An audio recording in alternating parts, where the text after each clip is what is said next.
mobile home industry. From the bottom to the top, he climbed the ladder of success. Investing in them trailers, he was bound to impress. Started off with nothing, just a dream in his mind. But he had that fire burning, couldn't be confined. He saw potential in the mobile home. Hello and welcome to another episode of Mobile Home Confessions in Cars. Got another treat for y'all, so something a little different again. And as usual, we'll start with the car. But we are down in Gainesville, Florida. Weather is terrific. It's not so hot. It feels great out here. It's beautiful. We're gonna go out and look at communities too. Already got my eyes on a couple mobile home parks. You know I'm scoping the area out. Always venturing, always looking, always trying to grow. So anyway, on this episode, and as I told y'all, one more electrical car, but I wanted to make the last electrical car my favorite. I've driven a few. We drove the Shelby Mustang, the little SUV. That was fun. Very limited in the speed. We drove the BMW, which was phenomenal. I like that. I do like that a lot more than I thought, and it's an exotic. Very fast, very quick. It drives like a Beamer, like I said. Tesla. Yes, we're in a Tesla. I love Tesla. The very first day I drove one, I thought, wow, the handling is phenomenal. Done more research in them, and definitely one that's coming in my near future because it can drive itself. That's what I need. I've been saying I need a driver. I need to be able to work and send some emails, some text messages, focus on my phone calls, focus on growing the business. I can't drive all this time. I'm going to get Tesla to drive it. Thank you, Elon Musk, for that. So in today's episode, we are driving nothing more than a 2023 Model S. Yes, that is the car, the four-door speed. Look at this thing. Beautiful, all white interior. I mean, phenomenal. I love it. I love it. It is like one giant computer. Get this, okay? You think about all these upgrades, all these vehicles they got, and it's like, it's getting better. Okay, technology gets better, and upgrades come, and of course things just continue to evolve into better and better kind of thing. That's the way that it works. So the Tesla, one thing that they can do, much like your phone device, and I thought it was kind of interesting and kind of weird in a way, okay, hear me out, is the car actually upgrades. So what happens is, much like when you almost see like a car saying that it needs to go back to the shop for something they need to readjust, basically, if it's a recall, means that they got to put it back on the computer, connect to the ECM, which is the computer, and reprogram it to make it set to be able to do what it's supposed to do with whatever malfunction wasn't working now works properly. A lot of jumble of gibberish words, I know. Well, this one, however, it's like a phone device. Think about your Apple phone, think about your Android phone. How often do you see it doesn't upgrade? It requires, and it starts asking you, do an upgrade. Now, obviously, a lot of people don't like that because it's like, man, my phone is like a brand new phone. Yeah, it got upgraded, which means that the car will do the same thing. And as I've seen it, the early models actually run better today than when they first came out. Why? Because the computer has upgraded to run and operate like today's cars. Ain't that amazing? You mean I can wake up the next day and get into my car and it has upgraded into a new version of the car, and now it operates better, brakes faster, speeds faster. And let's talk about speed. Wow. 0 to 60. I say this with a little bitterness to it. 0 to 60 in 2 seconds. Let somebody tell you that electrical cars are not fast, okay? Remember what I said about my Corvette? I'm not going to repeat that now, but it's fast, it's very fast. But 2 seconds, 0.60. I'm going to show you a couple little tours here. I'm going to go out in some of these better highways, not back roads like I am right now in this little city I'm reviewing. But awesome, awesome. The braking, the handling, this car really truly is something that belongs in Mars, outer space. It drives itself. It can tell if you're falling asleep, by the way, okay? Your heartbeat starts to slow down. It's able to detect that. They got what they call the ghost speed also, which makes the car even faster, okay? If you were to, let's say, end up in a creek somewhere or something with the car can actually release oxygen inside the car for X amount of time so that you can be safe. I mean, talk about a safety. I know what car my son needs when he grows up. I'm going to put his little butt in a Tesla because I want him safe. I want to make sure it tells me, Jay, son was trying to fall asleep back over there. I want to know. Look, I make fun of it, but all in all, it really is a sensational car. And I'm not trying to sell no Teslas. I'm sure Elon Musk has enough sales going. I'm not going to get into that. But, It's a phenomenal car. I like it. I love it. And it's quiet. It is on right now. No sound. Lovely. Yeah. Check this out. Check this out. I want you to see this. I mean, it is the size of a giant tablet. It's so big. It's a giant computer. I love it. I love doing these episodes, talk about what we're getting towards the end. We got a couple more episodes coming, and it's always, implementing more. But let's talk about now the investor that's coming out here with us. So the investor coming out here with us today is Karen, Miss Karen. She is awesome. Now, I want to talk about real quick, even the connections, the network, and how beautiful this industry, that this type of investing can be. I don't have to meet you in person. Okay, I don't have to have this long relationship to say, is there some type of investments that we can do, some type of venturing, some type of business. I met Karen via Facebook. That's right. She was a new park owner, new park operator, and she was looking for some infills, was looking for some mobile homes that, fixer-uppers, if you will, and trying to really just connect with the community. So, of course, sooner or later, she stumbled upon the Mobile Home King, okay, and we connected. Amazing. She's an amazing person. You can hear from her here in a few minutes. But it's like, I just realized that, we've never met in person. Never met in person. And we've been able to do so much business. So, you cannot be limited to, I don't know him, I don't know her. Get to know them from a business standpoint and keep things professional. And obviously see if it's something that can be done. Because deals can be done anywhere. Anywhere can be done, okay? And when you got that good thought behind, when you're trying to do right by, beautiful things can come together. Karen is a all-around serial entrepreneur. She's into real estate. She's into all these commercial lands. She's into, I think, agriculture. She's into, just you name it. Mobile home parks is one more venture that she wanted to get into, and she did phenomenal. For somebody to come into this field who's never been there, immediately buy multiple mobile home parks at one time, says a lot. Yes. You're going to hear more from her. You're going to hear from her story and how she came about and what she did with the park. So let's go pick her up. No more to be said. Let's go pick her up. Have some fun in the Tesla. Have some fun in the Tesla. Let's go get her.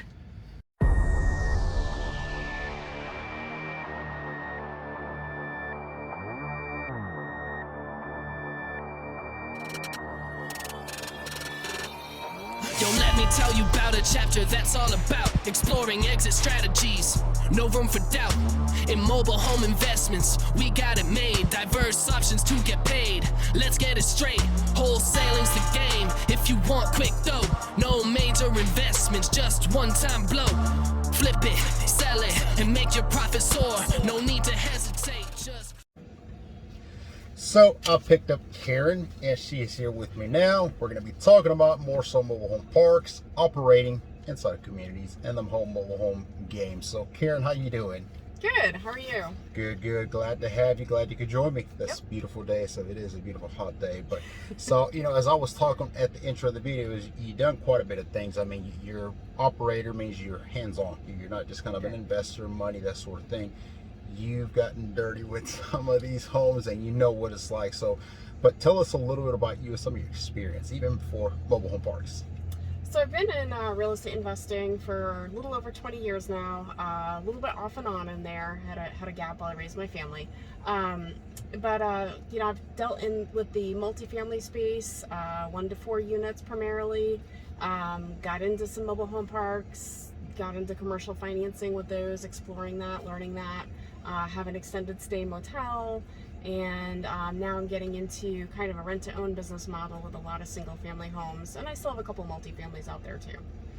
I like motels. I like hotels. That everywhere, you got to be everywhere. So you diversified. Yeah. You're not limited, and you're very open too. So that's awesome. You said something already. You said you slow down because of family. So you had Yep. kids. Yes. Kids. Tell me this: is having tenants kind of like having a bunch of trouble kids? Some days. Sometimes there's a lot of babysitting. Yes, I can't believe I'm actually dealing with this. Overpaid babysitter. I don't know about Right. overpaid, but you're definitely a babysitter. So, wow. So now you've been in motels. You've been in, which I did remember hearing a little bit about that. But Yeah. why mobile home parks? What made you think, let me venture into this also? I like the business model. I've been landlording, like I said, for about 20 years, and the trials and tribulations that come with, right? Some days are really good. Some days you have fantastic tenants. Other times, you're teaching finances 101 and helping them set up a bank account and things like that, just to get them basically adulting. They just don't have the life experience to draw on. So there's a lot of hand-holding that goes into it sometimes, and then the refereeing of parking spots and things like that that comes with also. So I wanted something that was still would provide that passive income, still had all the benefits of real estate investing, but could be a little bit more hands-off. So my business model, and the way I actually got to meet Jose, was because I didn't really want to own the houses anymore. I bought a lot of parks in distressed situations and wanted to get them stabilized, but also didn't want all the day-to-day phone calls of my toilet won't shut off, this light bulb's out, whatever it is. And the houses needed a lot of work, and I was an out-of-state investor, so I was wholly dependent on local contractors and things like that. There's a couple good stories in there. So I wanted to move those homes off of my books and onto someone that I knew could do right by them, right? Get them rehabbed, get quality tenants in them, put them on rent-to-own type agreements, and sort of work synergistically with that person, almost like a partner. And my business model was really just renting out parking spaces, right? And worrying about the infrastructure to the parks. And so that was the business model. I liked mobile home parks because they allow for that. I like that some of them allow you to have RVs in there. That's a really, really good, money-making area. And it's a much lower cost to get into, right, than moving a whole home in and having to deal with all the permitting and everything else that goes with. So decided to jump into mobile home parks, bought 4 in about a 6-month period, and actually kept them a little over a year, and actually just sold all 4 to one singular investor. So it worked out really well for us. We do these episodes to deliver information, value, but also to give insight of the stuff that most people don't talk about. For those of you listening, she is dropping so many nuggets. I mean, there should be a little money flowing right now. Those are ideas. Remember this: success leaves clues. She's successful, so I'm gonna watch her from a distance and see what else she does, so I can, you see what I mean? And it is, because all those are streams of income that you can create. Absolutely. So, and for those of you also investors wondering, can you invest out of state? Can you invest from another county? What if I've never met people? This is the first time I've met Karen. Yep. First time when we talk online.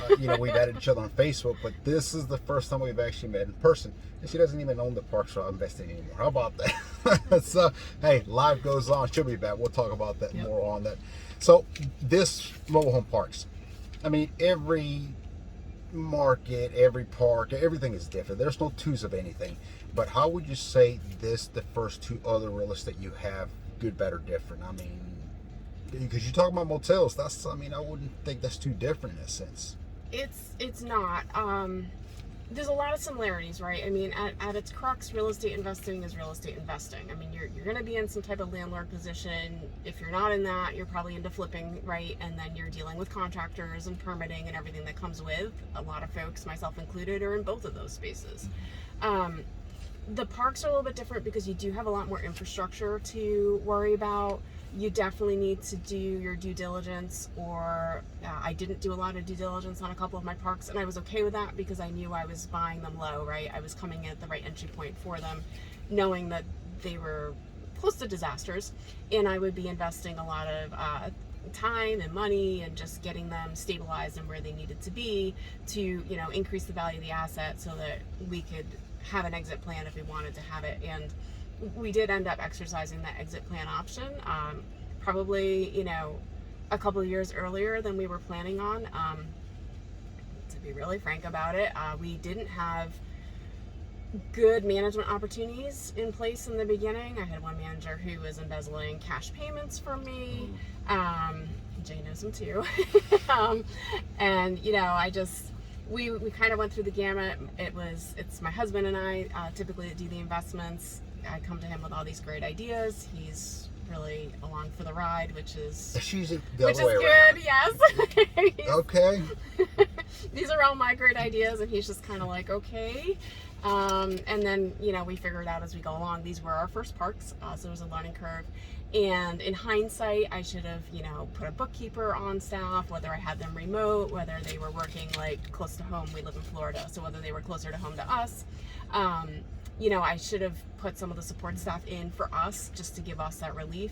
But we were juggling 65 tenants, a lot of changeovers of tenancies, right? A lot of evictions, a lot of just, cash for key type programs just to stabilize those parks, get the tenant base in that we wanted, and then dealing with all the repairs to some of the homes that we were keeping. And then, this is a job. Yeah, it was. It's just a load of list. And we work full time, both of us. We both have W-2 jobs full time, and and we have a farm in Florida, so that takes up a lot of our off hours. And so it was really just like we added another job. And any of you new investors comes to me and you say you don't have enough time, I'm going to send you to this video. Go watch that. You come back to me and then we'll talk some more. So don't always recommend it though. Like I said, my husband's a good sport, but we just got to a point where we were like, we have them stabilized. Looking at the economy, right? Looking at where interest rates are going, commercial lending getting tighter, some banks collapsing. We pretty much were like, you know what? The writing's on the wall. We don't totally trust the economy, and we don't know that we want to be tied up with these for 5 to 10 years, right? Sure. To go through an economic swing. And so we were able to line up a couple of investors that were interested in them and actually close the sale with one of them back in May. It's actually a partnership that now has the parks, and they're doing great with them. We're still in the game with them a little bit. We offered to do some seller financing. So for folks that are park operators or maybe thinking of purchasing parks, there's a huge opportunity. It's really tough to get commercial funding on these. So there's a huge opportunity for seller financing, both to enter into the parks. Of one of our parks that we purchased, we did do seller financing on. And then on the back end selling them, right, we're holding a note for a couple years because there's still some growth and opportunity. There's still stabilization that can occur in those parks and improvements. And so the new operators are doing that. And, for us, it let us get the numbers where we wanted them from the sales side, and it gives us a little bit of interest too over the upcoming years. So it was a win-win. Are you a coach, mentor? No. I feel like I should be charging for this episode. Jeez, I'm over here trying to make notes. It's like financing 2 years. Maybe there's another entrepreneurial option for me there. I done struck another one. I'm going to hear from husband now. And I do know the park owner, phenomenal guy. I mean, we've done business before. So, I mean, and this space is small. We know each other. We run into each other. I mean, it's just one of those things. But no, that is phenomenal. That's awesome. So, Karen, I'm feeling like coffee. What do you think about coffee? Sure, sounds good for me. Anybody else want some coffee? One more real quick before we go. I do want to get some coffee. We're down in Gainesville, Florida. Beautiful weather, beautiful day. What do you think about the car? I think I need a PhD to operate it. Yeah, it's a cool car. It's pretty intimidating. The Rovers, they put the little car in the screen, but it doesn't match the color of the car. This one actually has the same color as even the seats. I wonder if it opens. I don't know. We're in a Tesla, so we'll talk more. You saw that in the beginning, some more towards the end. So, last question before we get some coffee. Tenants. And this is raw. We can talk all good stories if you want. Those typically don't help you as much. We just want to make you alert, be aware. I had a tenant just the other day, and this is just one of billions, but they moved into a new mobile home. It's a mobile home, right? They're not perfect. We make them livable, presentable, but they didn't like the way the washer and dryer stuck out. It didn't stick out, it was just visible. So I said, well, why don't I get you some accordion doors? If we shut it, to me, you're kind of closing the area. But they said, oh, that's perfect, get us those. I said, okay, well, that makes you happy. Well, a couple of days went by, we're all busy, trying not to do it. They called me at 3 a.m. And then they texted me. Now, I put my phone on silent, only certain because of this kind of stuff, and you're going to share some of that in your own. But I wake up at 6 a.m, I'm like, why would you call me at 3 a.m. for the accordion doors? Like, oh, let me go get them to you real quick. So, tell us a little bit about some of these tenants that decide to call you anytime, day and night. Same thing. I've learned to block certain numbers off hours. I actually have a manager, a property, my motel manager actually is a night owl, and Oh. he will send texts at like 1:30 in the morning that like, hey, so and so paid. Kind of like, and at least they don't wake me up anymore, because I don't turn my phone off ever because of having tenants, and then because of having a farm and just emergencies that can happen with horses and animals, right? So, and my kids live out of state, and though they're both adults at this point, I keep the phone on. So yeah, tenants can be fun. I've had to have conversations with some of them about, what constitutes an actual emergency. Like, if the house is on fire, if a tree falls on it. Jay and I had that phone call in the wee hours of the morning too one day. I forgot about that one. That ain't fun. If if there's water pouring out, right, like that's an emergency. If it's just, hey, my toilet's running and it won't stop, or hey, could I get some doors, or, whatever it is, or blinds, you name it. Like, call me during regular business hours, or shoot me a text, or just send me an email. I don't care if an email comes in at 3 a.m. Babysitting this. It is. It really is. And I think it's just, the space that we operate in, we term it recession proof, right? And so the reality is it tends to be lower income. And I just think there hasn't been a lot of good role modeling, and a lot of Bingo. like learning how to, I call it adulting, which is probably kind of a harsh term, right? Just everything, right? Like there's just not a lot of wisdom for like how to operate in life. And so a lot of it ends up being supporting them through that. We've even been supporting, and I gotta say my motel manager is fantastic with supporting folks with helping them get different housing vouchers that are out there, right? Taking advantage of different social services programs. But it's almost like an extension of, the landlording space in some areas ends up becoming like social services support too, and having to figure all that out both from the landlord side, and then okay, what does the tenant need to do to get these applications in and hit these deadlines, right, so that they can have something ready for the first of the month.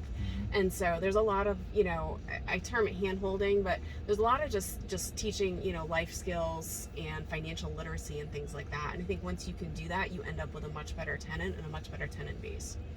And we're not saying that to talk negatively about anybody, no care. It's not. It's you have to adjust. It's what it is. It's like, and we see this from a lot of real estate investors, that they struggle because of this. They're like, is this really what you deal with on it? Like, you're gonna have to shift that thinking. It's a new type of investment is what it is. And yeah, it's almost like, son, don't call me at 3 a.m. for a door. Okay, I will see you in the morning, and you can kind of thing. And it's what it becomes. You got to change that attitude towards it. But I want some coffee. Anybody wants some coffee? Let's go get some coffee. When she was just a girl, she expected the world, but it flew away from her. So we're back. Cavigator coffee. Never had no Cavigator, no coffee, but we're gonna have it now. So we'll check that out. How's your coffee? Mine's a nice tea. Nobody else wanted no more coffee, so okay. So let's carry on. So back to the conversation we were having. We left with the tenants and kind of, I guess, how they are per se. But what do you think is the biggest win you did have with the parks? You took them at a distressed level, brought them up, made them obviously desirable because you had investor buyers. What was your win? What was your biggest win? Could have been a mobile home inside the community. Finding Jay.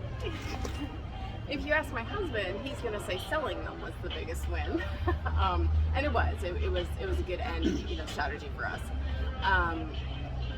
If we're talking day to day operationally, stabilizing the tenant base, getting really good individuals in there, people that we actually really enjoyed talking to, right? Like, I didn't mind if my phone rang at 9 o'clock at night and I had a 30-minute conversation with them. I think that was a huge win, which is providing quality housing to folks and giving them opportunity. A huge win for us on a personal level was doing a rent-to-own on an RV. I had people that approached me and they're like, hey, I see you have an open lot for an RV in this park. We can't even afford the RV. Is there some way we could work this out? And so they found the RV, we bought it for them and put it on a rent-to-own. And that was a huge win. And they're still there now, and they are the absolute, just the nicest people, so appreciative. The new owners like them. It was really nice to give them an opportunity, to give them housing. wins don't always have to be money, people. It could be given back, and that feels good. Yep. Feels better than money, like being able to, I really help somebody. That's phenomenal. So no, that's good. How is life without parks now? How bad do you miss it? We're still in the early days. We're like 2 months into not having them. So, Okay, still too new. Yeah, so we're kind of enjoying not having. I mean, we had between all of our investments, we had 75 tenants at once that we managed pretty much single-handedly, right? We had some management in place at the parks, but nothing handling, every single facet of it, and all the invoicing, all the money stuff, all the evictions, that was all coming back to us. Hands to on. handle. I mean, So yeah, so we just dropped from 75 to about 10 tenants. wow. Literally like overnight, because 65 of them were in parks. And so yeah, I mean, I think that's, right now we're just sort of resetting a little bit, and then we are scaling up. We've been selling some other stuff. We've had some closings of some single family homes lately and putting some rent-to-own tenants into those. So we have a lot of moving parts. I think we have like 2 closings a week for the next month. So there's a lot going on there, and a lot of rehab of some of these homes, because we're buying them distressed also as value adds. And so we have like a lot of moving parts with contractors and just putting new tenants in, right, finding the tenants for them. But it is different, and it has been pretty nice not dealing with 65 tenants at once. That's a lot. Don't do that single-handedly. At least get a bookkeeper, get someone to help you. Delegate. Yes. Yeah. I mean, we were at the point, if we kept them, we were going to start putting that in place. We just, we decided to exit instead. Are you done with mobile parks? No, and it's funny because I was kind of talking to my husband about this last night, and he, his thing is like, let's just focus on the single family, the rent-to-own model, because we're basically gearing ourselves up for retirement, right? So, and then I was like, if the right park came along, I don't think I'm done with it. And he kind of like turned sideways and looked, right? And I was like, no, it's a surprise. So no, I think there will be probably more parks in our future. I'd like to keep them closer to home. We are in Florida. That is really not. There's hurricanes and stuff. There's a lot of tornado warnings that come through this area too. So there's a lot of risk that comes with potentially doing parks down here, even though we would prefer to be able to be closer to our assets. Were you in Georgia when you bought those? No. So you bought out of state? Yes. Yeah. So we are. No fear. Yeah. All our parks were in Georgia. They were either 3 to 4.5 hours or so from us. Yeah. So not something you're just, getting in a car and running up there to every day, right? And so we would like to have things closer to home, because we do like to be a little bit hands-on. Like, I'll delegate to a point. At the end of the day, it's ultimately your asset, right? You have to be responsible for it. And so you've got to put eyes on it on occasion. You can't just turn everything over to somebody else. And so Florida, for me, if I get into the mobile home park space again here, I think it's going to be more RV heavy or tiny homes, things that truly are portable, that you can get them out of the way if like a Dorian strength or Ian strength hurricane is aiming right for it. And I don't think I'd do anything coastal for those same reasons. Yeah. Tiny houses, the whole cabin, the metal sheds, you got such variety happening. So I was going to ask, what would be 2-3 pieces of advice you could give somebody new getting into mobile home parks? One, I would say, is definitely invest nearby. I think that's huge, especially if you're new. You got to be able to drive to it. And I mean, hey, you took the risk, you won at it, but a couple pieces of advice somebody could use to, hey, let me look into this from a different perspective. I definitely wouldn't go further than 4 hours from where you're domiciled, because that is driving range, right? You can do that in a day or just stay over and come back, which is what we would do periodically. I would learn the markets that you're investing in, do a lot of research on the demographics, the economy of that area, what do they have for major employers, things like that, how stable are those employers. Yes. Because you want to make sure that you have, a tenant base that is going to be able to sustain itself, correct? And I would also spend some time doing a lot of research online with just mobile home parks, learning the nitty-gritty, really talk to someone that has some and find out what the due diligence pieces are you need to do, because there's a lot of infrastructure, and that can be prohibitively expensive if you're not capitalized for it. And then, you know, commercial lenders, they like to see paved roads, they like to see city water, city sewer. If you don't have those, they like to see upgraded water lines, right? Just there's a lot that goes into it, and so knowing what a commercial lender is going to be willing to lend on, because that opens up your options for, you know, your strategies long term to potentially sell it. It also lets you know what your financing is going to look like to go into it. Or working with seller financing, right, if the park doesn't have those, and then having a game plan to put some of that in place. And then the other thing, I spent a lot of time listening to podcasts and joining podcasts for Mobile Home University. It's a huge wealth of information for park owners and park operators. So I'm going to give them a plug, but it was great just to, you know, poke around on their website, right, and just sign up for some of their podcasts and learn what the pitfalls are, hear from other park operators. That was enormous for us.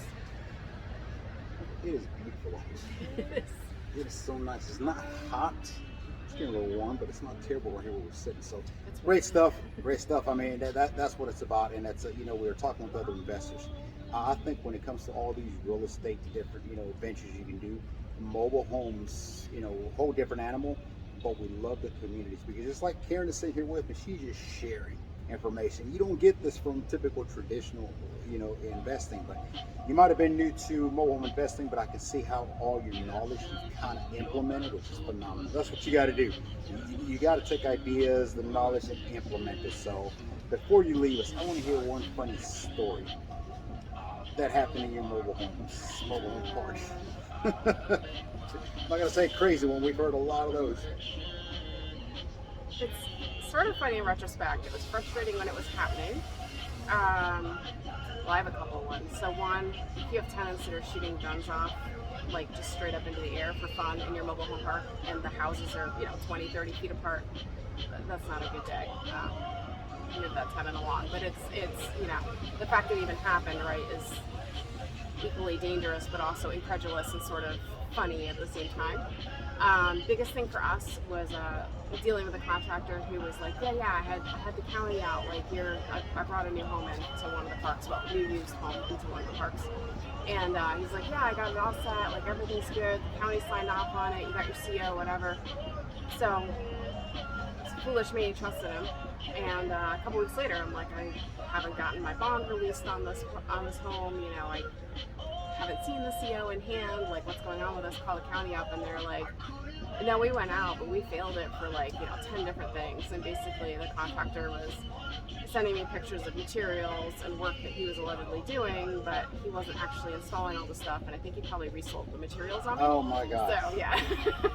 So vetting your contractors, huge, right? And that's where one of the disadvantages and the pitfalls of being, you know, 4 hours away from that park was that we just didn't have the hands-on day-to-day oversight that we needed. Oh man, we've had other episodes where this is mostly what we have focused on is the contractors. Yeah. And I yet to hear one investor that has not had an issue. And this is not talking bad about contractors, but guys give each other's bad reps, bad names because of stuff like that. It's just like, it's unfortunate. But Karen, it has been great having you on here. I know you stepped out of Mobile Home Park scene slightly for now. I definitely see you being back. She'll be back. She'll double up, triple up, and have even more for sure. So I believe in that. But we're going to continue doing business, I'm sure. We thank you for coming on this podcast. Until next time.